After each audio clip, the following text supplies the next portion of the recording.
place. Good. And so if your dog requires it, you might have to tinker with the levels and you may want to try the dial up. So if the dog steps off and they're feeling the remote collar, but it's really just not worth it to them, it's not motivating them to get back to the cot, you can slowly dial up to kind of up the ante so the dog is learning.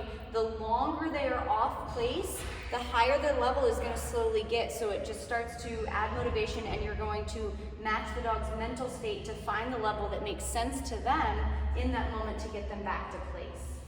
Break. Coulson. Break. Good. It is just as important to make sure that the dog breaks when you tell them to. So we want to make sure that even when I tell him to break, that he responds. If he can make the choice to not respond to break, he can also choose to not go to place. So if it's a command in the dog's repertoire, it's just as important to make sure that you always follow through. Now after you release the dog, if he wanted to go back and lay on the cot, that's fine, that's his prerogative. But when I tell him place, he needs to go, and when I tell him break, he needs to step off as well. Place. Good. Good boy.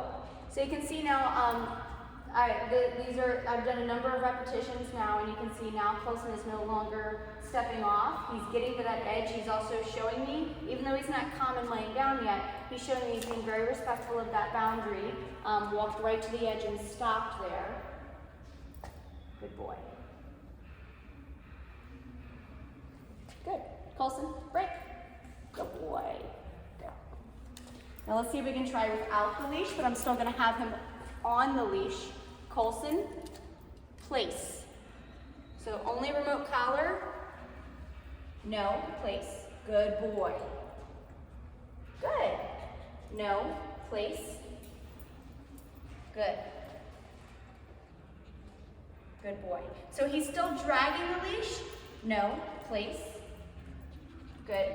If he started to walk away and no, Coulson, place. So see the difference? I'm actually using the exact same level I was before, but just this simple act of me not holding on to the leash is changing the equation for him. He's pushing his boundaries a little bit more and trying to hop off the cot a little bit more because it's changed, because I'm no longer holding on to the leash. So he was kind of testing his boundaries again to see if he had more freedom when I'm not holding on to the leash. So that's why it's really important to not just quickly graduate to the dog not being on leash, because then I can very quickly just bend down and grab the leash and follow through to show him that I expect him to do the same thing whether I'm holding on to the leash or not. And then that's obviously going to transfer to when he's got a leash on and he's dragging it to not having the leash on at all.